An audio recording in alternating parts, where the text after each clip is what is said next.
Good morning, everybody. I hope everyone is well on this sunny Wednesday morning. And you're all ready for an hour talking about everything you need to know about the changes to Google Analytics. So just scrolling down some of the people that we've got on, I noticed we've got two Fireflies note takers joining us. So a couple of advisors, planners, using AI to record this call. I'd love to see the notes afterwards.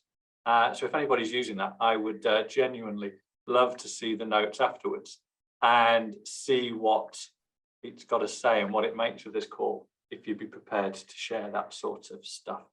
Unfortunately, I don't know who it is, but anyway, if you could, that'd be great. So everything you need to know about the changes to Google Analytics, a fun-filled hour of data and stats. But before we start, Dan, do you want to do the normal housekeeping? Yeah, sure thing. So I'm Dan. I'm the head of branding and design here at the Yardstick Agency. And as always, I'll be doing my best to keep us on track and on time, which might be slightly tricky today, as we've got a very technical subject that we'll be covering, the big changes to Google Analytics. And you'll no doubt have some questions along the way, which is good, because my job today is going to be fielding those questions to Phil as we go. So please don't be shy. Make me do some work today. Ask lots of questions. As usual, there are two ways you can do that. You can use the chat function or the Q&A box at the bottom there. I'll be monitoring both and reading them out at natural breaks. And of course, there'll be a period at the end where we can sweep any final ones up. Now, with such a technical subject, the urge is going to be there to furiously take notes. To those that aren't using an AI bot to record notes on the call, you may be there with a paper and pen. But don't worry, at the end of this session, we're going to be recording it. Later on today, you'll have an email in your inbox, recording of the session, all of the follow-up resources and anything that we mention will be in there. So you can watch it back to your heart's content. So, don't worry if you miss something the first time. And we have our very own Abby Robinson to thank for that. She's going to be including all of that information there in one place for you. So please shout up if you have anything to add that Abby can include, so it's all there in one place for everybody on this call. So without further ado, suppose it's over to Phil to open up that bonnet, tell us A, exactly what we're looking at, and B, exactly how it's all going to change. Okay, I put a poll up, which majority of people have answered on their way into the webinar. But if you haven't, can you just pop in there? There's 9 of you that haven't. So if you haven't answered the poll, can you just pop in there and leave your answer? And we'll look at the results in a second. So what are we going to be talking about today? Well, Google Analytics. We're going to just touch on the background and history of analytics, for those of you who like that sort of thing. And then we're going to talk about the differences that we are going to see from the end of June to your analytics dashboard. And that is because we are moving, or Google is moving it, from Universal Analytics, also known as GA3, to GA4. And we're going to look at some of the changes there. We're going to be looking at the changes to the dashboard, why they're doing it, where to find key points of information. So as the webinar goes on, we'll talk about the key high-level metrics that should be tracked on a day-to-day, week-to-week, month-to-month basis in your business, and where to find them on the new dashboard. So this is going to be a really practical session.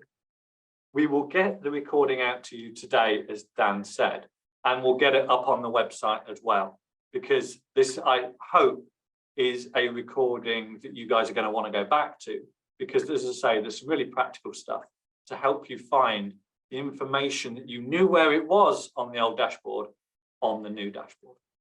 Then we're going to finish by talking about a potential partner platform to Google Analytics and some Yardstick news.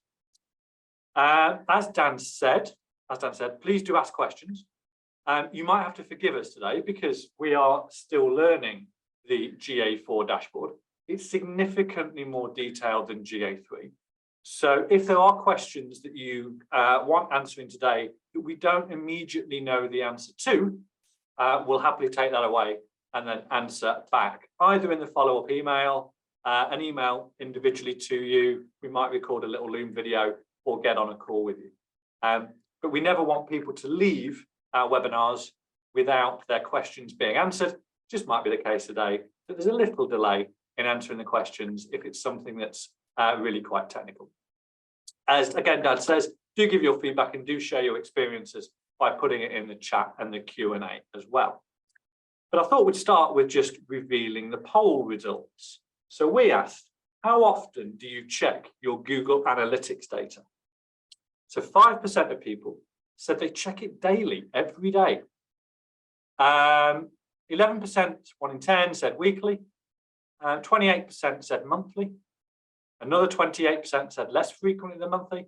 And another 28%, quirks of data, said they never check their Google Analytics. Nobody answered what is Google Analytics. So really delighted that people have got some basic level of what Google Analytics is. And delighted that, what have we got there? 5, 16, 34, 44%. So close to half are checking Google Analytics on a pretty regular basis. So what are we going to talk about? Let's move on. Let's get into the meat of this. So what is Google Analytics? Well, Google Analytics is essentially a free tool. That's the first thing to say, it's free. There's no cost to Google Analytics to help you understand how your website is performing. And it tracks a number of different things. So it tracks website traffic, which is interesting at a high level, but actually has got so much more data than that, that is more interesting and more actionable. It tracks demographics. So for example, it would show you, as we'll see in a bit, the proportion of your traffic that comes from the UK. And most importantly, it tracks visitor behavior. It tracks how people interact with your website. It tracks what they're doing, what they're not doing, and helps you understand the journey they're taking and how they're interacting with your site. It also helps you understand engagement on marketing campaigns. So let's say, for example, you were running a Facebook lead magnet campaign, or you boosted a Facebook post. It would show you the results of that activity on the page on Google. So it would show you how many people are clicking the campaign and what they're doing when they get to your website. So it helps you understand engagement levels on marketing campaigns, and also it helps you to identify areas for improvement. So a pretty typical thing that we'll do at Yardstick is we will review a financial planner's website, and we will look at the 10 most popular pages and look at how people are engaging with that. Look at the time they spend on the page, the bounce rate, the engagement rate, etc. And therefore, it helps you to identify areas that can potentially be improved. In terms of the history, Google Analytics started way back in 2005, 13 years ago.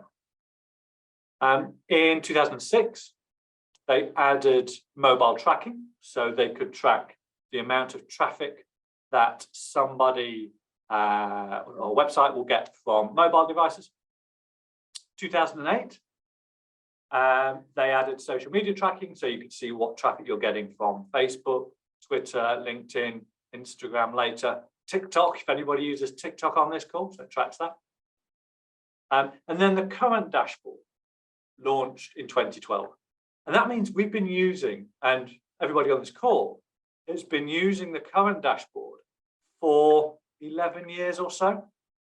And that has led to a feeling of comfort. When you log into your Google Analytics dashboard, the GA3 dashboard, you feel in a comfortable place. You've logged in before, it hasn't changed massively over the years. There's been 1 or 2 changes. For example, 2012, 2013, Google took away the ability to be able to understand the keywords that people were typing into Google when they found your website. But broadly speaking, the dashboard has stayed the same for the past 10, 11 years. So this is a big change. Then in 2020, Google Analytics 4, GA4 was launched. So it was actually launched quite a long time ago. And a lot of people have been in a bit of denial about the fact that they're going to move over from 3 to GA4. And then earlier 2023, Google announced that Universal Analytics GA3 will stop processing data on the 1st of July. And everybody will need to upgrade to GA4. Now, this is probably a good moment to say that if you are a Yardstick client and Yardstick run your website and host your website, we will be migrating to you from GA3 to GA4. So you don't need to do anything. We'll be doing that for you. Josh, our head of digital, might be losing a few hair follicles along the way, but he is on the case and he is doing that for you. So that's a quick potted history of Google Analytics. Dan, I've seen something come in the chat. Is there anything we need to deal with? Yeah, so Wasim asks a very good question. Phil, how do you upgrade to GA4? How do you do it? Mm-hmm. So what we'll do is, generally speaking, the short answer is, Wasim, I don't know, because that's what we pay other people to do here with Josh doing that. But there's a variety of videos out there. We'll look a video up and pop it into the follow-up email that comes out. And we've not put that in this webinar, Wasim, because the vast majority of people that I think on here who run a website will probably have a developer, an agency that built it or that works on that site. If you don't, then we can absolutely do that work for you if you want us to, Wasim. Dan, that's a couple of other things coming in. Yeah. So Isabel asks, should we change it manually or let it do it automatically? It's a good question. I was chatting to Josh about that this morning. Personally, I would do it manually. That way, you know it's definitely done. Perfect. Yeah, let's move forward. We move forward, Cameron. Okay. So next question is, why is this changing? Why is this changing? So a couple of reasons. There is a movement to a cookieless world. Cookieless doesn't get past, by the way, the spell check, but I think that's how you spell cookieless world. And I hope you appreciate the picture on the right hand side. So a movement to a cookieless world, and that's really been driven by changes in legislation, including GDPR in the EU. Other things have driven this change. For example, AI development. The pace of AI development is significant and is gathering pace compared to 2012. So AI plays a part. And also just the need and the desire from marketers for greater information. Because as we'll see in a minute, the new Google Analytics, GA4, it's got more data in it. It's really configurable if you know how to configure it. And if there's enough demand, we might even do another webinar after this, maybe a drop-in session where people can come and ask questions about GA4, and we'll try and answer them live on the screen. So that, if there's enough demand, we would be happy to do. But that's really why GA4 is changing. We've got legislative changes, we've got advances in technology, and we've got demand from marketers. And I suppose the next obvious question is why Google Analytics is important. And very simply, and we say this a lot, your website is your shop window. It's where potential clients decide whether you are the right advisor or planner for them. So I'm out on a Friday night, and I tell the story a lot, but I'm out on a Friday night. I am approaching my 60th birthday, and I ask a couple of friends, who should I go and take advice from? And one of the friends says, you've got to go to Andrew at Berry and Oak. I've been dealing with him for years. Andrew's great. And I would absolutely encourage you to go and work with Andrew. The other one says, no, go and see my guy. Go and see Ian at Watson Financial Planning. So I've got two names then. I've got Andrew at Berry and Oak, I've got Ian at Watson Financial Planning. Carry on with my evening, wake up the next morning, dust off the hangover. Now, in times gone by, before Google, I would have simply picked the phone up on a Monday morning to Ian or Andrew. Whoever answered first, I'd have probably booked a meeting. So there wasn't much thought behind it.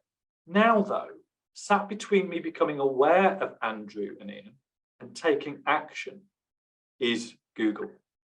So, as I say, once I've dusted off the hangover, because I'm not as young as I used to be, might last me till lunchtime, I'm going to search for Ian and Andrew online.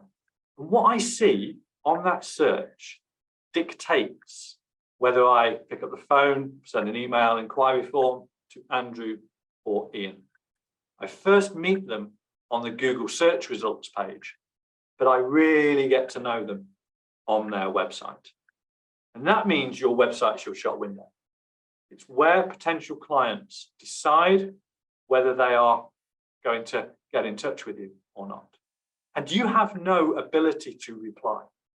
So if somebody is on your website and they look at a page, doesn't engage with them, and they bounce off somewhere else, then there's no way of you getting that granular data that Phil Bray has bounced off that page or didn't engage with that page.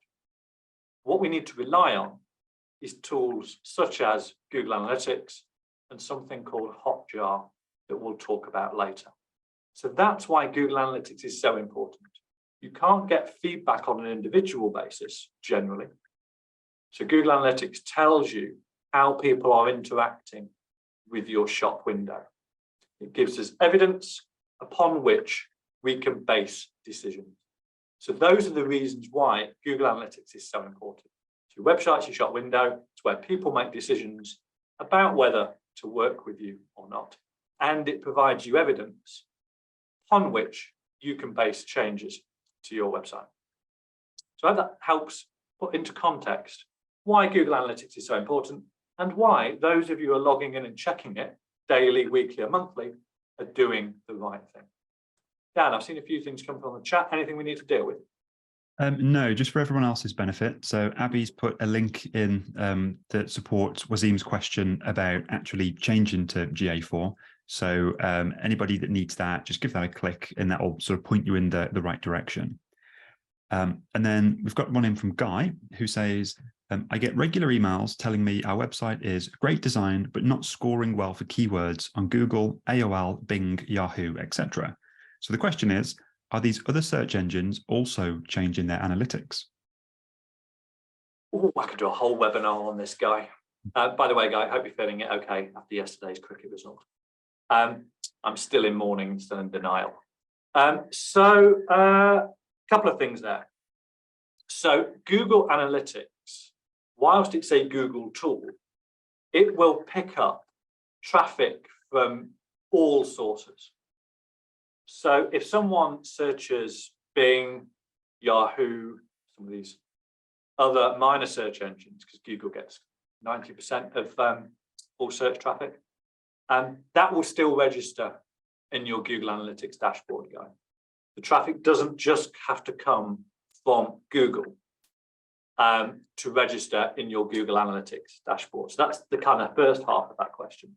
The second half of that question is about the emails you get from people essentially trying to sell you SEO, search engine optimization. And for a whole variety of reasons, which I will happily explain, search engine optimization is not generally the best way of developing new inquiries into a financial planning business. It is one way, absolutely, but it is a long way down the list of things that financial advisors and planners should be doing to generate new inquiries, unless you work in a very tight niche, financial advice for dentists, SIP property purchase, that sort of stuff. Or you are looking for lower end clients with lower AUM. below about 250, about 250,000 of AUM. Pay-per-click advertising is very difficult to make work above that. SEO is very difficult to make work above that. So hope that answers the question, Guy. If there's any follow-up, just put a little note in there. Dan, are we good to move on? Yeah, let's move on. Right, okay. So let's start by looking at some of the key differences between GA3 and GA4. Now, the first thing we need to think about here is that the method of tracking is different. As we move into a cookieless world, Google will be using, it'll still be using cookies, but it will be using AI, etc., to track visitors. So that's the first thing. And that does mean, as I will show you in a second, that there is a bit of difference between the results we see in GA3 and the results we see in GA4. You have got a very different dashboard as well, and data is found in different places. So for the majority of the remainder of this webinar, we're going to talk about the data points that you should be tracking and where you can now find them in GA4. But it is worth just looking at the differences between GA3 and GA4, and just the fact that you're getting slightly different results. So all the screenshots you're going to see are from the Yardstick website. And this is the GA3 dashboard. Everybody will be used to seeing this. You'll feel comfortable on this. And this date range is from the 7th of June to the 19th of July. And you can see here, to the bottom left-hand corner, we had 1,730 sessions. The session is a visit to the website. So if Dan went onto our website 3 times, he would count as 1 user and 3 sessions. So sessions is total visits in that time period to the website. When we look at the GA4 dashboard, we see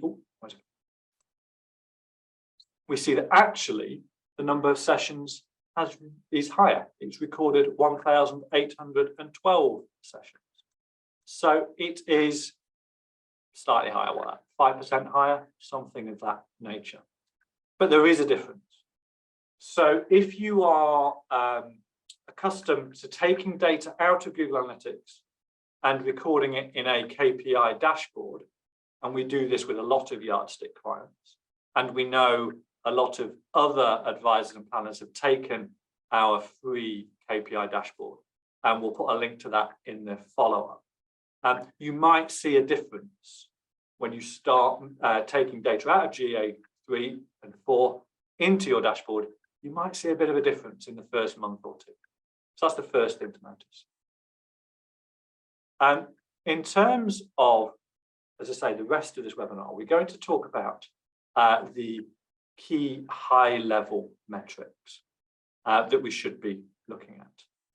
And the dashboard itself it's quite noisy. Yeah. When you first go and look at GA4, and it'll be interesting to get people's feedback on this call. Anybody who's looked at the GA4 dashboard, if you found it as noisy as we did, there's a lot going on, and it looks very unfamiliar. I don't think at an immediate level, it's as intuitive or as easy to use, but there's probably a bit of familiarity around that. With the old dashboard, we've been using it for 11 years and nobody likes change. So it is noisier, it's not as intuitive, it's not as easy to use, but frankly, we have no choice. Yeah? If you have logged into your Google Analytics, your GA3 recently, you've got that big countdown of doom telling you that you've got to move over by the end of the month. So we have no choice. On the positive side, though, the dashboards and the reports, once you dive in, they're more customizable. There's some really good stuff in there, really good stuff. And there are a couple of new metrics that are really useful and really worth tracking.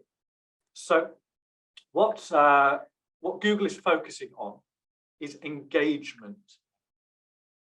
in the old old GA3, bounce rate used to be a key metric that people focused on. Everyone wanted their bounce rate as low as possible. But actually, it was a pretty false metric. It was pretty useless as a way of measuring engagement.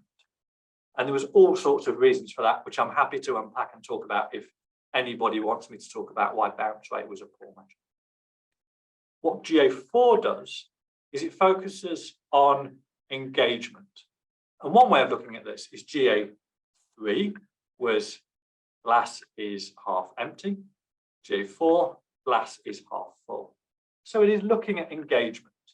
And it measures engagement by number of pages people are looking at and time on the site. So if someone spends looks at more than one page, so 2 pages or more, or spends more than 10 seconds on the site, Google counts that as an engaged visitor. And that's a really positive change for me.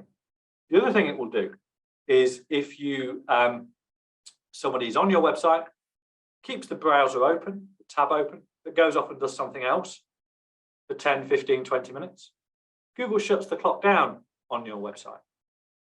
So the data is more accurate. So there's a lot of that stuff going on. And as I say, we're likely to see a few changes to the tracking as well, which we pointed out. So in terms of key high-level metrics, Dan, we'll do a question. I've just seen something come in. Do we need to deal with that now, or shall we just crack on? Let's deal with it now. So John asks a great question. What impact does a higher number of positive Google reviews have on your SEO? And can you monitor this on analytics? It's a great question. So there's two parts to that. Let's deal with the first part, which is Google reviews linking to SEO.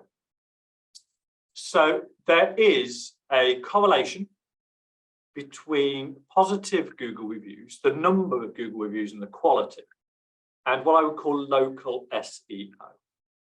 So local SEO would be someone typing in financial advisor Nottingham, for example, financial advisor Henley-on-Thames, financial advisor Penzance, whatever it is. And if you think about the search results page, you would have the adverts at the top, adverts at the bottom, and below the adverts at the top, you've got Google Places. It's been called different things over the years: Google Places, Google Pack, Google Maps. And you generally see a preview of 2 or 3 firms, and someone can then click on it, and then it just opens up a list of other local firms. And about 40% of people who are searching for a local service will click something from that box. And there is definitely a link, John, between your position in Google Places, Pack, Mac, whatever you want to call it, and the number and quality of reviews. It is not a straight line, yeah? So Google doesn't rank them, yeah? But there is definitely a link. So I would say that there is a strong causal link between your local SEO and your Google reviews. But SEO is, and I'll go a little bit down this rabbit hole, but not too far, because we've got a lot left to cover. But SEO is not a once and done job. Yeah, you don't SEO a website and forget about it. Yeah, SEO is a regular, consistent commitment to really 2 things: unique content going onto your website and link building. And here at Yardstick, up until maybe 18 months ago, we were adding 1 piece of long form content to our website a week. About 1,000 words, I would generally write it. About 18 months ago, we started getting other team members. So for example, Abby wrote a blog yesterday, 7 things you should be doing on a daily basis on LinkedIn. And that will go up, I think, tomorrow, Abby. And is that tomorrow, Abby? And it's going up today, but yes. Going up today. And since we started doing that, since we started getting the team to add content on, and we now have 3 times as much content going on, it was mine plus 2 others, the amount of traffic Google is sending to our website has doubled. Yeah. And it wasn't from a low base. It's gone from, I don't know, 1,000 a month to 2,000 a month, something like that. We've done no link building, so therefore you can see what the change is. And as I say, SEO is a long-term commitment into link building and writing content. But to answer your question directly, John, and in summary, yes, there is a link, but on local search. Cool, that was a long-winded answer to a short question. Sorry, John. Dan, back to you. Right, in the spirit of keeping us on track and on time, which I promised everybody I'd do at the start, let's carry on. But we've got two great questions, one from Celeste and one from Peter, that we will sweep up towards the end. So we're not going to miss those. We'll come back to those. Cool. Okay, so the next few minutes, we're going to talk about the key high-level metrics you should be monitoring on your Google Analytics. Now, one of the things I would absolutely encourage you to do is these high-level metrics are important, and they are your starting point when you're reviewing the performance of your website. But they shouldn't simply be taken out of analytics, added to a spreadsheet and forgotten about. You need to delve deeper if you see trends, if you see changes. And then once every 3 months, just spend an hour on Google Analytics. You will find things that can be changed, can be fixed, can be improved upon. The date range before we start. So the date range on Google Analytics still lives in the GA4 dashboard in the top right-hand corner of the dashboard. So that's still in the same familiar place. And you still have a few choices. There is some fixed stroke default time periods. You can customize them to look at given time periods that are important to you. And you can also compare periods. So you can look at the last 30 days, compare that with the previous 30 days to that. You can look at the last 30 days and look at the last 30 days last year as well. And that comparing periods is really, really quite useful. So when you are looking at your analytics, the date range is in the top right-hand corner. So first things we should be looking at, number of unique users. And this is a high-level number to understand how many individuals have been on your website in a given period of time.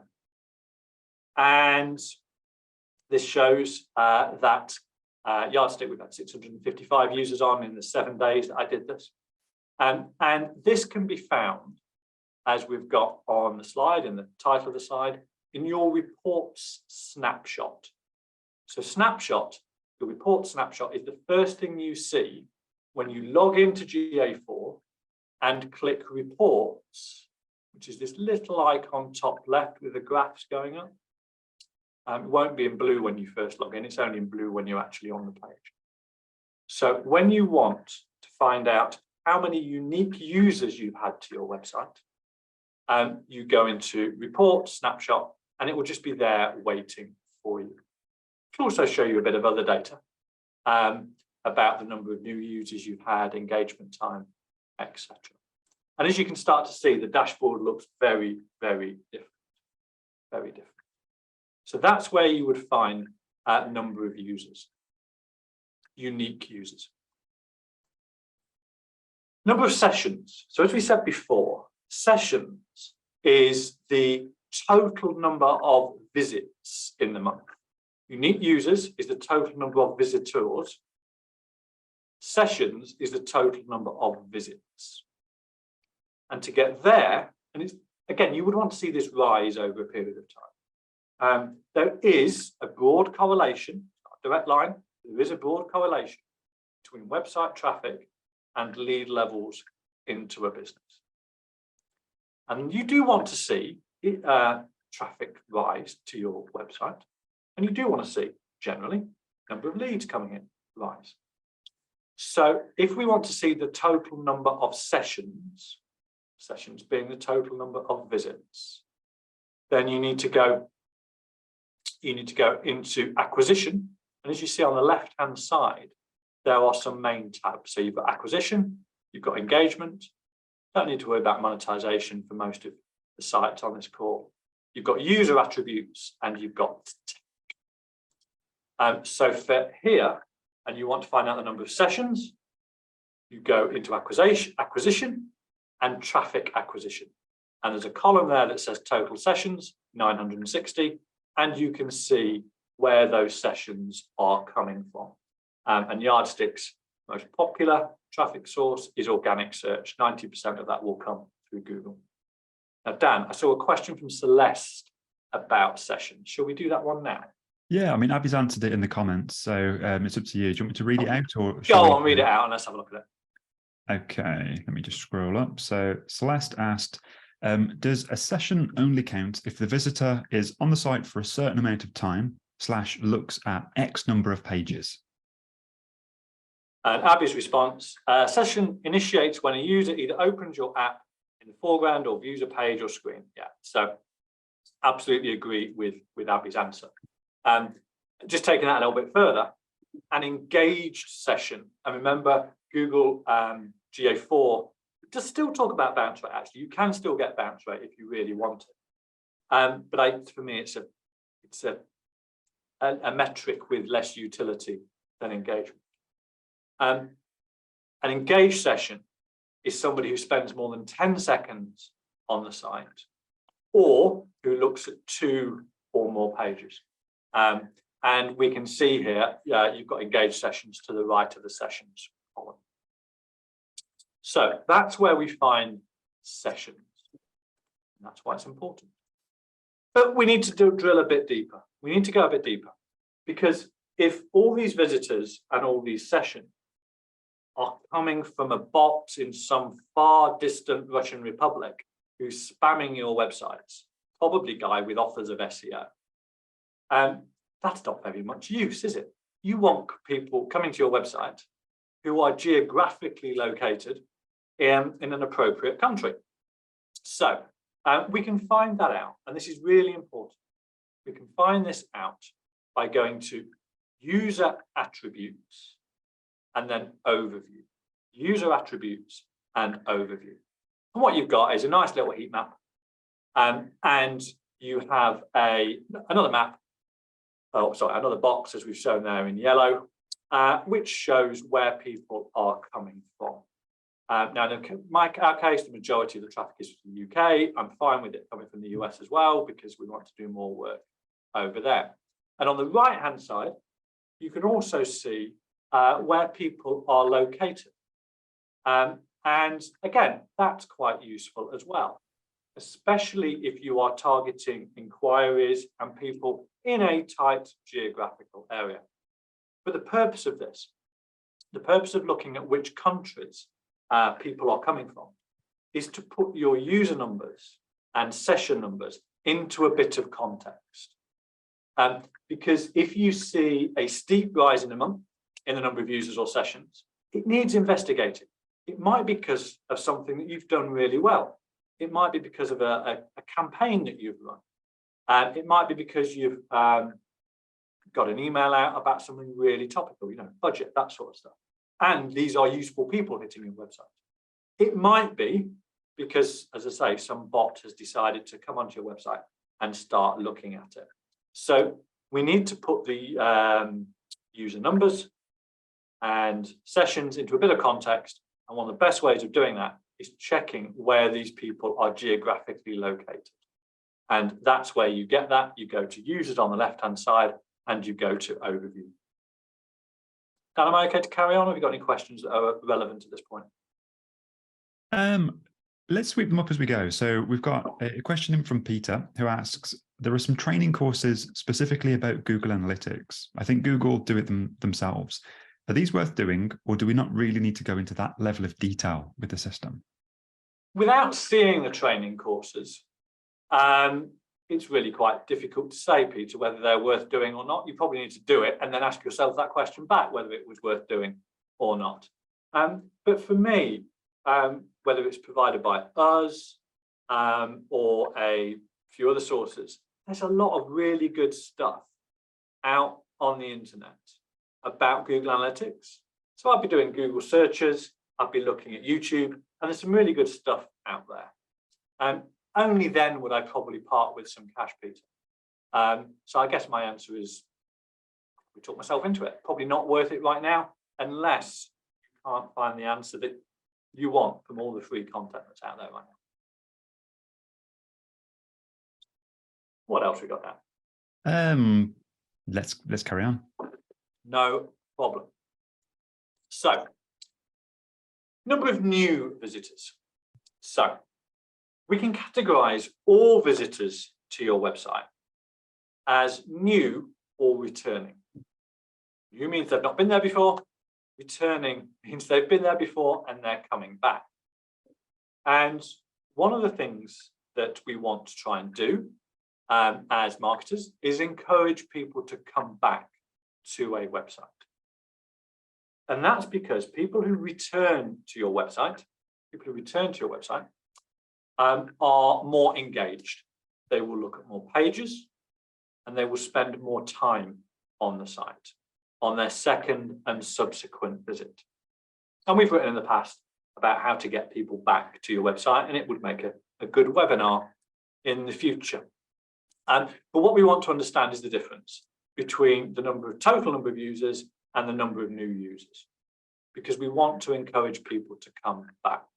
Now, every firm will have a slightly different ratio, and every firm will have a slightly different ratio of what looks good. But we do need to understand the number of users and the number of portion that are new users, and they've not been there before. And you find this information, again, by just going into the reports snapshot. It's the first thing you see when you log in to your GA3. So that's why that's important, and that's where we find it. Next, traffic sources. Why is this important? It's really important to understand what is driving traffic to your website. And that's because you want to understand cause and effect. You're doing something over here, SEO, social campaigns, email newsletters, that sort of stuff, and the effect it's having on the traffic to your website. So this is how you find that information. You go to traffic sources and under the acquisition tab. And as you can see here, it builds up. So you've got a little table, organic search number 1 for us, unassigned, Google can't work it out, number 6, and organic shopping number 7. So that information is useful, but then you can start looking at engagement rates. So for example, our engagement rate over this really short time period from organic search was 57.91% over on the second right column. But our engagement rate from referrals from other websites, number 5, was actually lower. So what I could then do is expand that data period out. So look at it for the last 6 months, check whether the trend continues, and go and dig a bit deeper. Look at those referrals, look at the pages they're looking at, and look at whether there's something that I can change to improve the engagement rate. There might be things we can do, there might be things we can't do, but it's a good example of where we can use the data, and rather than just saying, yeah, that's interesting, we can actually do something with it. And you can also do something with it when it comes to looking at the list of pages. So within the Google Analytics, under engagement and pages and screens, you can look at the most popular pages over a given period of time. You get these columns on the right-hand side, so engaged sessions, engagement rate, etc. And you can start looking for pages that are performing less well than others. You can go and visit those pages, potentially in conjunction with something called Hotjar, which we'll talk about in a bit, to accumulate evidence and then make changes to try and improve those pages. Really good example of where we are taking evidence-led decisions and the importance of Google Analytics. Next, engagement. So you've talked about this before. Google's moving away from bounce rate to a more glasses half full approach and looking at something called engagement. And gives you 2 metrics for engagement. And to get this, you, not surprisingly, go to engagement and overview. on the left-hand side, remember we've got 4 key options: acquisition, engagement, user attributes, and tech. For engagement rate, you go to engagement and overview, and you've got 2 metrics here. The first is 1 minute and 10 seconds. That's the average engagement time per visitor. So individual visitor. It's accumulating someone's visits during the selected time period. The box on the right-hand side, 48 seconds, is the average engagement time per session. The average engagement time per session. And clearly, you want the engagement rate to be as high as possible. But again, this is another good example of where it's important to drill down and go and look at engagement rate by visitor source and engagement rate by the page that they're looking at. Because you may find that certain pages have lower engagement times than you would hope or expect. Right, we need to do something about that. You may be surprised at the length of engagement that some people give to a certain page or a certain blog. And when it comes to blogs, engagement time is important. One of the things we look at Yardstick when we're looking at our website and with other clients is, right, what pages are people visiting and how long are they spending on them, especially when it comes to blogs writing content. And we might see a blog that we write at Yardstick for the website has an average engagement time of 6 minutes. You can read, what, maybe 1,000 words in 6 minutes on the screen. And that gives us an indication that people are engaging with that topic. Therefore, we'll write more about that. If we see an engagement time of 1 minute and the blog is the same length, we know that people are engaging with that. Now, it might be the way the blog is written, it might be the way it's formatted, it might be the subject. But we know fewer people have engaged with it, and therefore we can start making evidence-based decisions. So that's where you find out engagement time. Right, what we got here? User acquisition. How are people finding your website? We've already touched on this a bit. And you go to, on the left-hand side, acquisition and user acquisition. That bit is fairly intuitive, despite what I said earlier. And then you can start looking at things like engagement rate, etc. So how people are finding your website, you go to acquisition, and then user acquisition. And again, that's all about cause and effect. What are we doing? And is it having an effect? The desired effect. Are people coming to our website because of our actions? Pages and screens. This is really, really important. And this shows us a wealth of information about how people are interacting with specific pages on your website. So this is a relatively short time period. I think we did this for about 7 days on the Yardstick site to demonstrate this point. And to look at find the pages that people are visiting, go to engagement and pages and screens. Not difficult. And what you get is a list of the 10. The slides cut it off at 9. But you can change it so you can show pretty much every single page on the website. Number 1 is likely to be your homepage. The fact it's your homepage, we can tell it is. We've got the little / which shows it is your website's homepage. And again, interesting information, but it's only really useful when we do something with it. So, for example, page number 8, Dan and his merry branding team need a new junior graphic designer to join. And we can see that has popped in at the 8th most popular page. People are spending an average of 2 minutes and 16 seconds reading it. Bear in mind, some people will spend maybe 1 or 2 seconds, find they're on the wrong page and dip out, which means that those people who are engaging will spend significantly more time. And that's useful. That shows us that people are engaging with that page and people are coming to look at it. So use this information to make evidence-based decisions about pages on your website. And those are really the key metrics that we would be measuring on the site.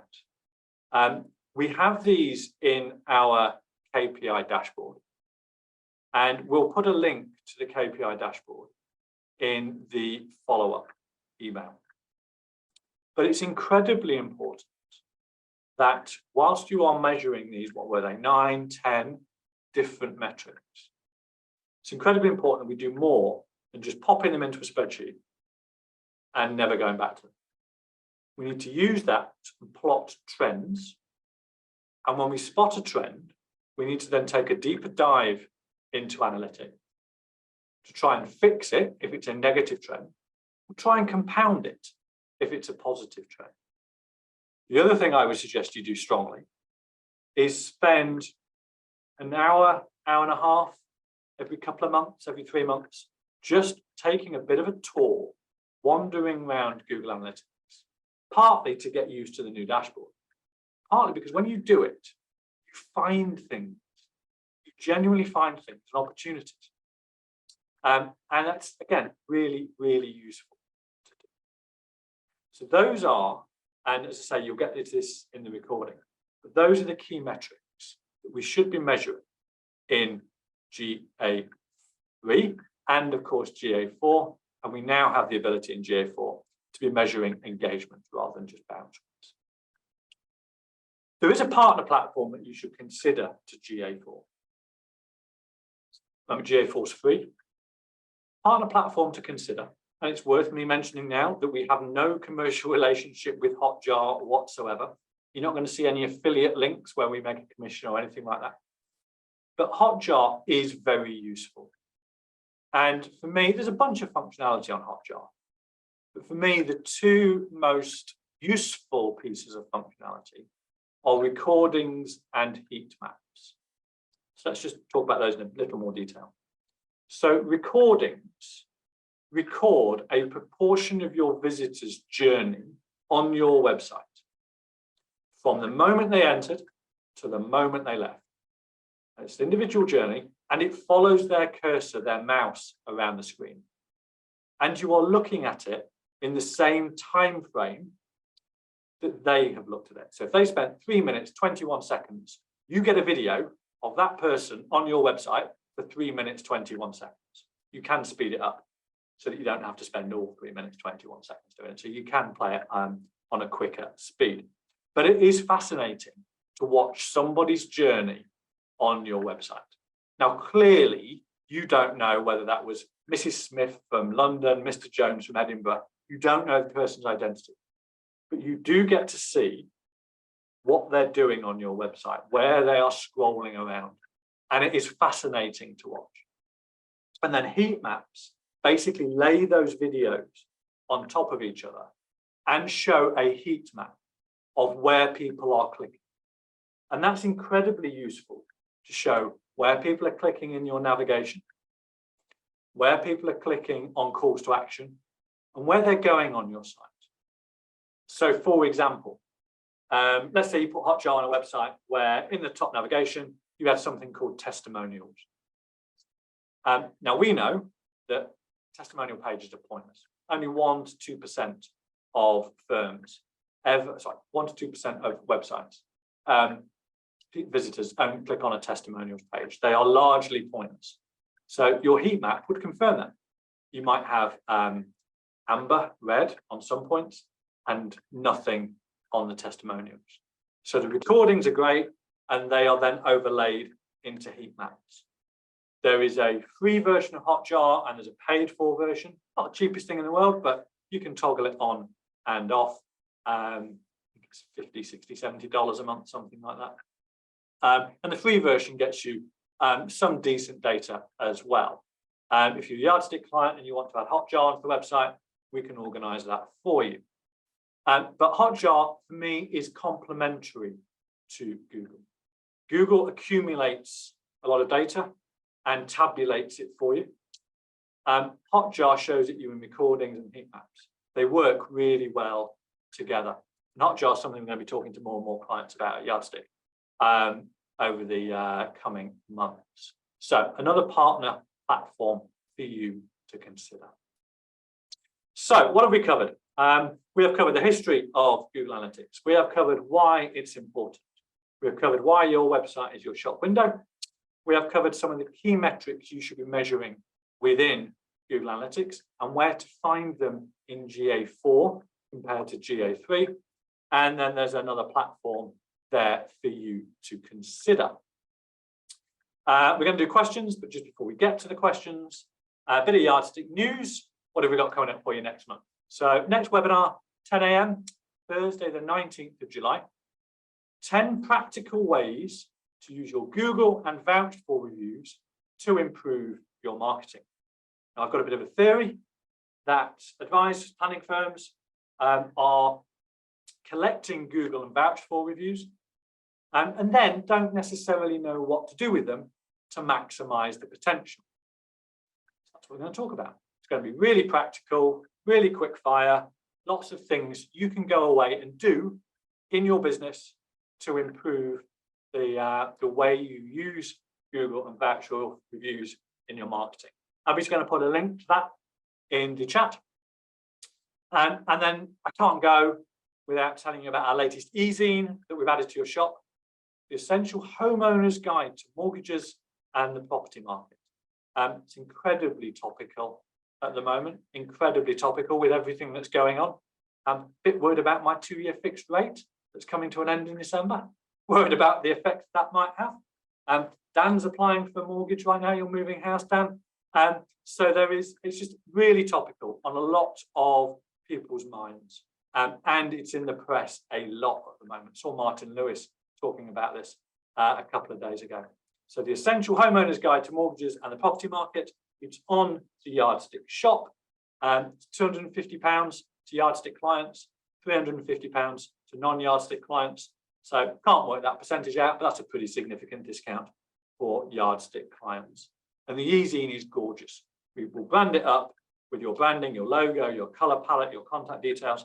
And even though I do set myself, Dan and his team have done a fantastic job on that. Lastly, if you're new to Yardstick, a lot of familiar faces today, but if you're new to Yardstick, go and look at our website. Go and boost our Google Analytics data by going to look at our website. Connect with me on LinkedIn. If you've got questions, email me as well. So, talking of questions, Dan, what do we got? Right. So very quickly, just on that e-zine. So Rachel, one of the very talented designers in my team, she's the one that puts that together.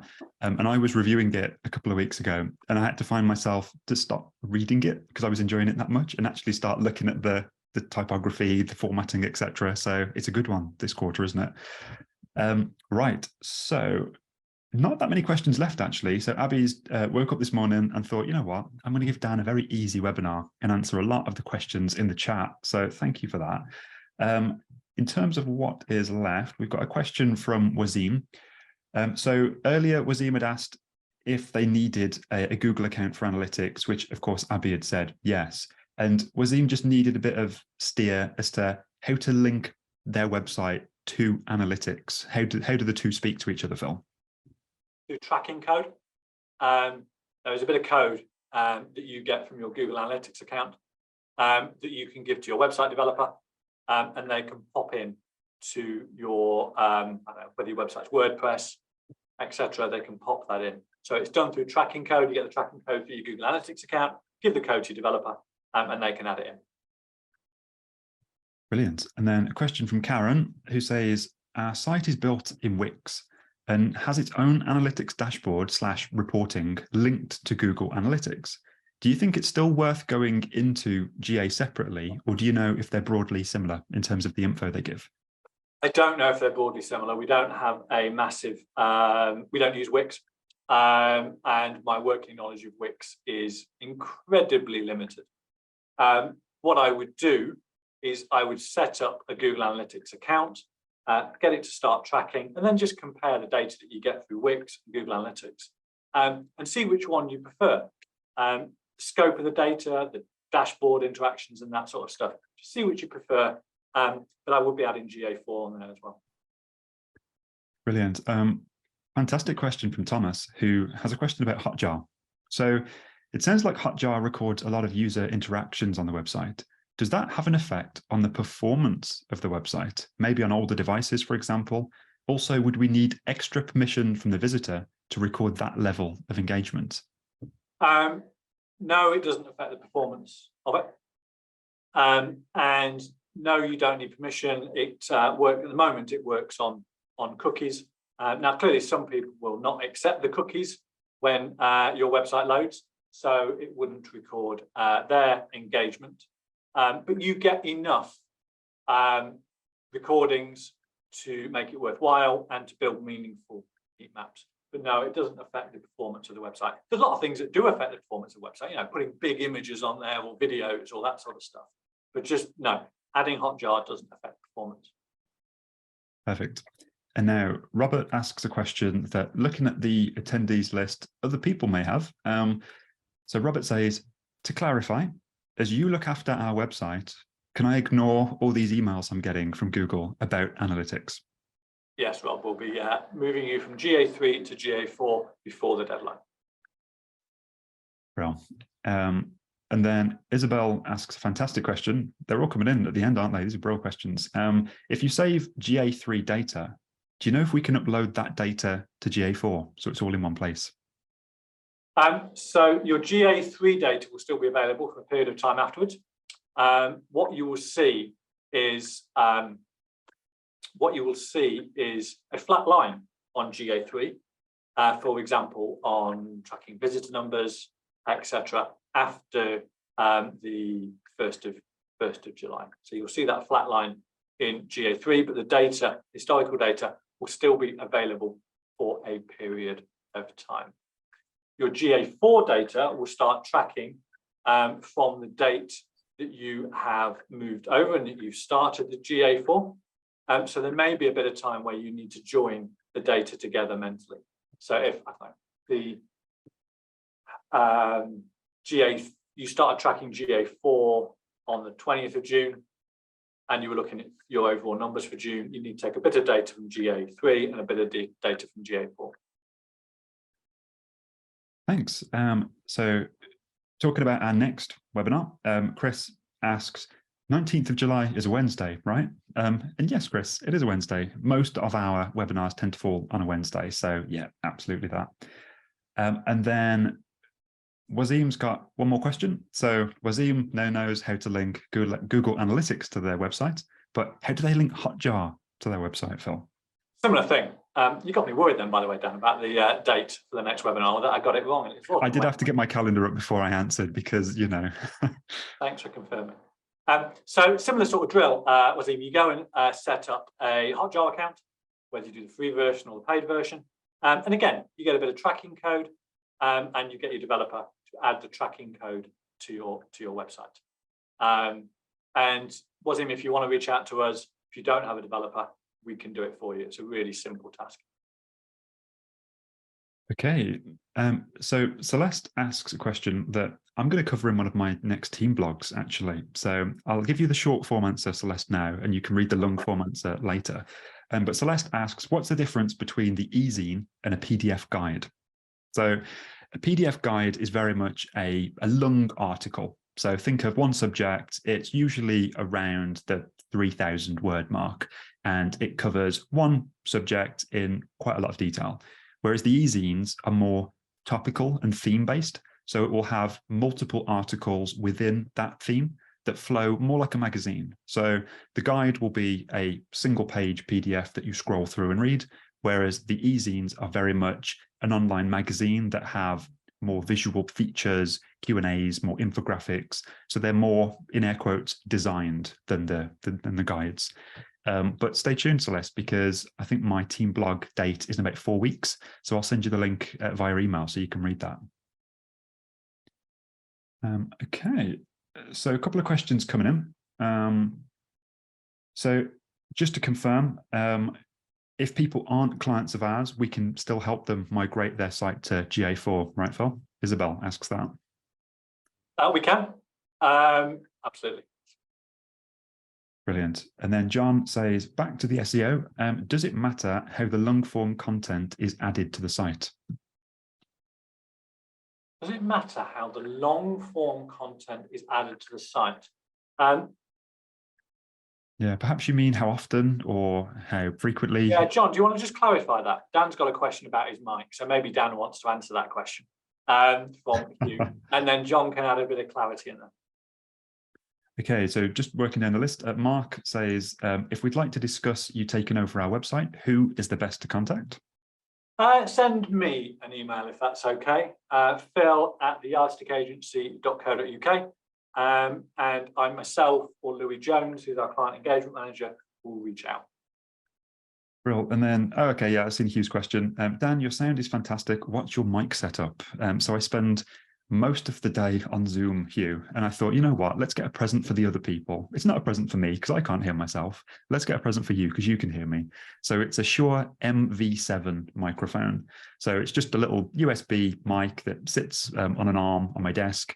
And I sort of point it at my face and talk, and it sounds nice. So yeah, that's the setup I've got. Nothing more complex than that, and it's just a USB into the Mac. It's nothing too complex than that. Okay, and then John. Okay, so John follows up. So for example, via a link to social media or content added directly on the site within the HTML. Thanks, John. Understand now. Google, from an SEO perspective, Google likes long form, unique content. Long form, generally 800 to 1,000 words minimum, but you get Google bonus points for content that's 2,500 words long.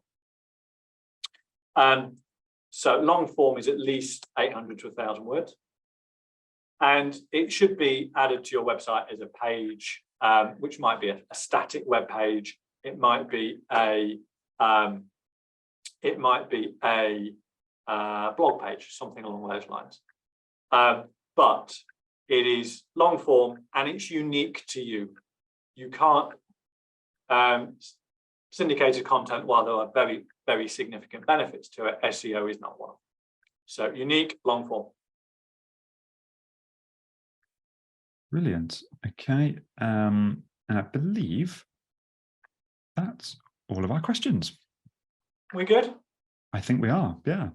Right. Thank you, everybody. Thank you for your great questions, your engagement. Really enjoyed today. Bit of a tricky topic, GA3 to GA4. I'm glad it's been useful. Thanks, Robert. Thank you, Joanne. Thank you, Hugh. Thank you, John. Really appreciate the feedback. Next month, 10 really good ideas to use your Google and voucher reviews to improve your marketing. In the meantime, enjoy the summer. See you next month. Cheers, everybody. Bye-bye.